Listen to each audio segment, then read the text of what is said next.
శ్రీకృష్ణదేవరాయ బలిజ సంఘం అని ఒక అసోసియేషన్ ఆధ్వర్యంలో ఈరోజు ఈ కార్యక్రమం నిర్వహించడానికి ఈ కార్యక్రమానికి పేరు పేరున అదేవిధంగా బలిజ కులస్తులు వచ్చిన ప్రతి నాయకులకు కూడా పేరు పేరున ధన్యవాదాలు జరుపుకుంటున్నాం. ముఖ్యంగా ఎంతో మంది నాయకులు ఏదేదో మాటలు చెప్తారు. బలిజ కమ్యూనిటీ భవన్కు నేను 3 కోట్ల రూపాయలు తెచ్చేస్తాను నిన్న గత నాయకులు కూడా చెప్పారు. మీకు నేను మాటిస్తా ఉన్నాను. ఈరోజు బలిజ కమ్యూనిటీ భవన్ ఈరోజు ఏదైతే మన హానరబుల్ ప్రెసిడెంట్ గారు ఆదికేశవ నాయుడు పుత్రుడు డి శ్రీనివాసులు గారి ఆధ్వర్యంలో ఈ కమిటీ సారథ్యంలో 3 కోట్లు కాదు ఇంకా ఎక్కువైనా ఒక సుందరవనంగా దాన్ని నిర్మించే బాధ్యత ఈ కమిటీ తరఫున నాది అని ఈ సభాముఖంగా మీ అందరికీ కూడా నేను తెలియజేస్తా ఉంటా. ఒక్కసారి మాట చెప్పి తప్పించుకునే వ్యక్తిని కాదు నేను మామూలుగానే కులాలు చూడను, మతాలు చూడను, పార్టీలు చూడను. కష్టం అని వచ్చిన ప్రతి వ్యక్తి మన పార్టీ, కష్టం అని వచ్చిన వ్యక్తి మన కులం అని విధంగా ఆలోచించే వ్యక్తి ఈరోజు ఒక మంచి గార్డెన్ లో నీళ్లు ముందర ఈరోజు శ్రీకృష్ణదేవరాయలు వెలిసి మనం వీరందరం ఒక్కటిగా ఉండి మాట్లాడుకుంటా ఉంటే ఆ శ్రీకృష్ణదేవరాయలు గారి వరంగా మనం భావించవలసిందిగా మీ అందరికి కూడా తెలియజేసుకుంటా ఉంటా. మీరు గమనిస్తే ఈరోజు వైఎస్ఆర్ కాంగ్రెస్ పార్టీ ఈ రాష్ట్రంలో కాపులకు ఎంత గౌరవం ఇచ్చింది. ఉప ముఖ్యమంత్రి పదవి దగ్గర నుంచి మంత్రి పదవుల వరకు, రాజ్యసభ సభ్యుల వరకు అన్నిటిలో కూడా సముచిత స్థానం కల్పించింది.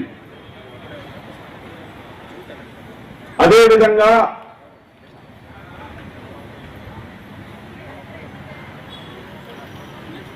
అభివృద్ధి దీంట్లో తీసుకున్నప్పుడు కూడా ప్రతి పథకాన్ని బీసీలకు కానీ, ఎస్సీలకు కానీ, ఎస్టీలకు కానీ సంక్షేమ పథకాలు కూడా ఏ విధంగా పేదలకు చేరాలి అనే విధానంలో వైఎస్ జగన్మోహన్ రెడ్డి గారు ఏ విధంగా ముందడుగు వేసి ముందు చూపుతో తీసుకెళ్తున్నారో మనం అందరం చూస్తూ ఉన్నాం. ఈరోజు ఏ కులానికి లేని విధంగా కాపు కార్పొరేషన్ లో కాపుకు లోన్స్ కింద మహిళలకు ప్రతి మహిళకు కూడా లోన్ వచ్చే విధంగా ఏర్పాటు చేశారు. అదేవిధంగా విదేశీ విద్య, ఇట్లా అనేక సదుపాయాలు కాపు కులస్తులు కూడా జగన్మోహన్ రెడ్డి గారు ప్రవేశపెట్టినారు. ఈరోజు చంద్రబాబు నాయుడు గారు కేవలం రాజకీయాల కోసం మాత్రమే పవన్ కళ్యాణ్ గారిని వాడుకొని ముష్టి 24 సీట్లకు పరిమితం చేసి దాంట్లో కూడా ఎక్కడైతే ఓటమి చెందుతాదో అటువంటి నియోజకవర్గాలు ఆయన కంటగట్టి ఈరోజు ఆయన నవ్వులు పాలు చేసేదానికి అన్ని విధాలుగా మార్గం సుగమం చేసుకున్నారని కూడా మీ అందరికీ తెలియజేసుకుంటా ఉండా. ఎందుకోసం చెప్తున్నానంటే పాపం పవన్ కళ్యాణ్ గారు బోలా శంకరుడు, ఆయనకేం తెలీదు. చంద్రబాబు గారు చెప్పే మాటలు మాయా మాటలు నమ్ముతున్నారు. కాబట్టి హరిరామ జోగే గారు చెప్పారు, అయ్యా 2 సంవత్సరాల ముఖ్యమంత్రి అడుగు, అంతేగాని వాళ్ళిచ్చే 24 సీట్లలో ఒక 10 సీట్లు ఏమన్నా నువ్వు కాపులకు ఇస్తావేమో, మిగతా 14 సీట్లు మిగతా కులాలకి వల్ల అప్పుడు నువ్వు ఏం సాధించినట్టు, అతనికి గుడుగు పట్టేదానికి పోయావా అని హరిరామరావు గారు అడిగారు.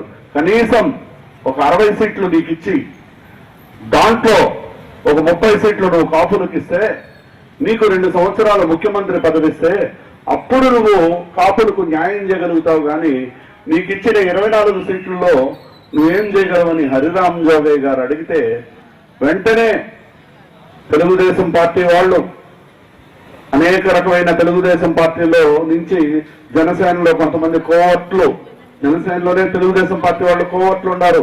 పాపం పవన్ కళ్యాణ్ గారు గ్రహించలేకపోతా ఉన్నారు. అది నాదెండ్ల మనోహర్ గారు ఎవరో తెలుగుదేశం కోవట్లు, పాపం అతని మాయ మాటలు చెప్పి బురుడి కొట్టించి ఈ రోజు 24 సీట్లకే పరిమితం చేసి ఆయన్ని అన్యాయం చేస్తా ఉంది. వాస్తవమా కాదా అని ఈ సభాముఖంగా నేను తెలియజేసుకుంటా ఉండా.